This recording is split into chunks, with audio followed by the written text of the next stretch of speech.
با دستگیری حکومت مملکت مؤسسه دولتی خانه اینترنتی بمورانی روحی نویای واسه امسال از تعمیر کاپیتالی برآورده شد. مؤسسه به دوره موسم زمستونگذارانی پورا омода بوده با انگشت با صفت تامین کرده شده است. در این روزهای فصل تیرما اهل کارمندان مؤسسه به جمع‌آوری حاصل زمین‌های خوجگی یورستان مشغول می‌باشند. در مساحت 13 و 17 هکتار زمین‌ها در اختیار مؤسسه موجود بوده حاصل کشت سبزیجات و پالیزی‌ها جمع‌آوری کرده می‌شوند. مکه حاصل کشت تکراری این زمین می‌باشد. در مؤسسه ما 227 نفر باشنده استقامت میکنه. تیاری برای زمستونگذارانی دیده شده ایم. برای خوراکای چهارگاه ها تیاریشون دیده سن. برای جمع کنی زمستون جواری مکه هوزی گرفته سن، هم برای چهارگاه هم برای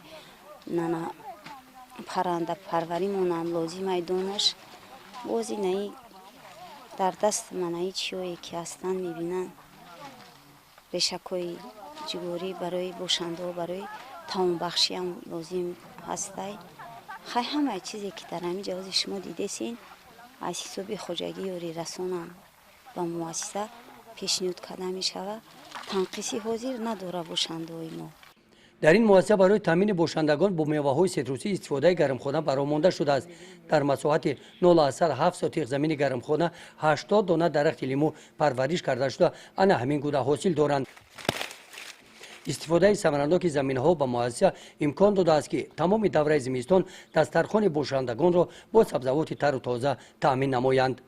گزارش خواجه نظریف خدای نظر ظهورف از ناحیه واسه برای برنامه اطلاعاتی نوید.